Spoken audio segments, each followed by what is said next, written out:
আসসালামাইকুম সম্মানিত দর্শক, আপনারা যারা বর্ষাকালীন সময় মরিচ চাষ করতে চাচ্ছেন, তারা ভাবতেছেন না কি জাত নিয়ে চাষ করব।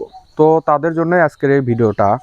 তো আপনারা যারা ভাবছেন যে এই সময় কি জাত নিয়ে করব, তো তাদের জন্য আমি বলতে চাই যে এই সময় অতিরিক্ত তাপমাত্রা হয়। তো তাপমাত্রা সহনশীল একটি জাতের নাম বলবো আজকে। সেই জাতটি হলো বিজলি প্লাস 2020। তো আপনারা যারা বর্ষাকালীন সময় মরিচ চাষ করতে চাচ্ছেন, তারা অবশ্যই বিজলি প্লাস 2020 দিয়ে শুরু করবেন। তো আমার হাতে যে চারাগুলো দেখতে পাচ্ছেন, সেই চারাগুলো হচ্ছে বিজলি প্লাস 2020। তো আপনার চারাটার কোয়ালিটি একটু দেখবেন।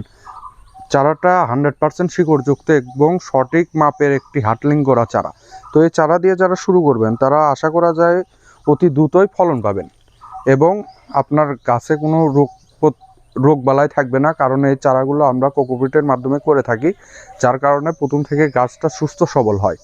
তো এই চারাগুলো যারা নিতে চাচ্ছেন, তারা অবশ্যই আমাদের স্ক্রিনে দেওয়া নাম্বারে যোগাযোগ করবেন। আমরা পুরো বাংলাদেশে পরিবহনের মাধ্যমে চারা ডেলিভারি করে থাকি।